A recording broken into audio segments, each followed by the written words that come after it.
So, hello guys. So, magme-makeup tayo. So, bagong ligo lang ako. So, dala ko yung pang makeup ko. Ito yung pang makeup ko. Yan, mermaid music. So, may handle siya. And, may zipper siya, syempre. Ito yung buksanan. Yung zipper. So, ito nga pala. Ito yung mga brush. Yan. Yung isa dyan, pang eyes ng kulay. So, papakita ko sa inyo isa-isa para surprise. So, yung first is, syempre, dapat, blush on yung una kasi ay yung ginagamit natin pag magme-makeup tayo sa una. So, ito ay blush on yan. Buti na lang kumpleto tong makeup kit ko.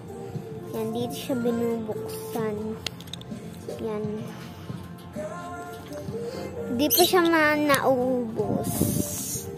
So, di siya durug-durug.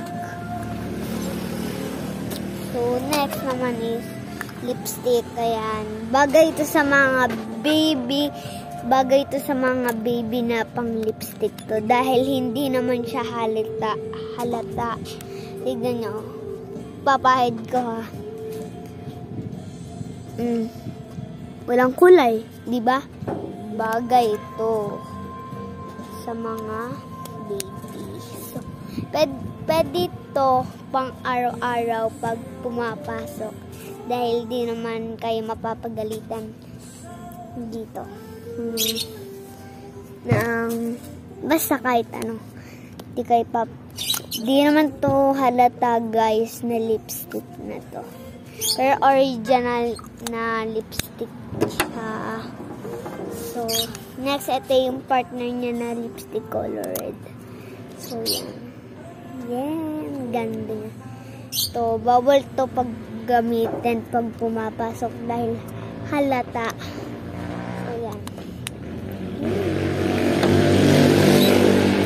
So, syempre, di natin makakalimutan magdala ng glass.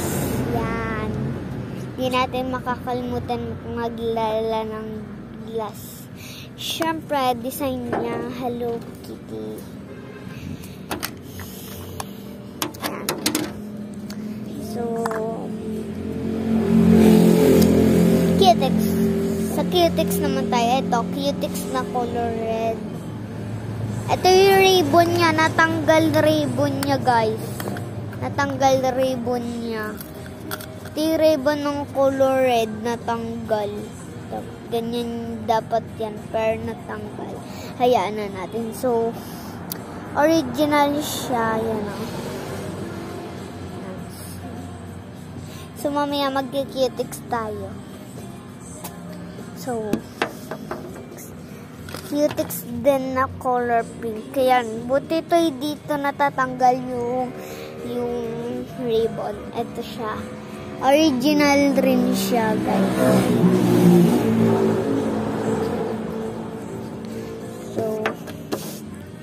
So, syempre, ano siya.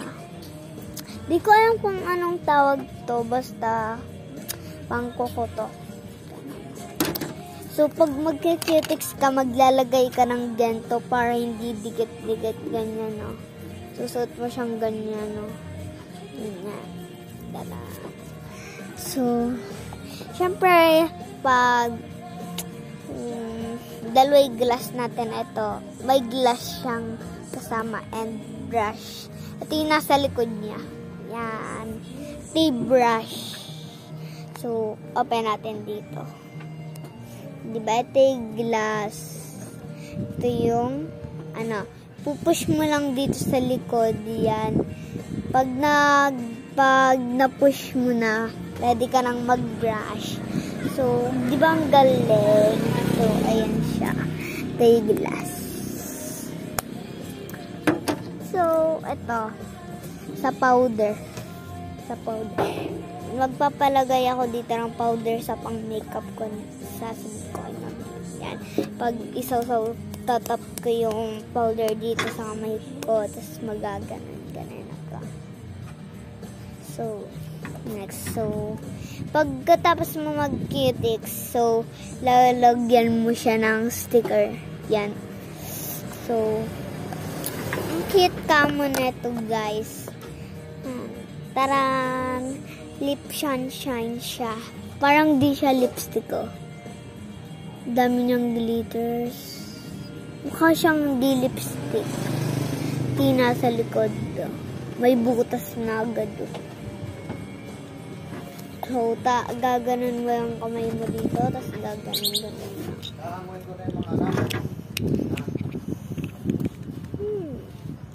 So, may bracelet akong nilagay. Yan. Binigay sa akin to ng classmates ko. So, yan. Blush on na iba-iba color. Yan. So, trend. Blush on na iba-iba color. Katli blush on natin syempre, no? So, ito sa pangmata. Ubus na to. Tapos, ito. Ito, hindi ko naman to ginagamit na uubos. So, baka tapos, ganun din. So, meron din siyang pang brush na kasama. Yan. Meron dito yung hindi glitters. Ito. Glass na glass siya. Safe. Pista po din video, baka sobrang haba. So, ito yung mga accessories.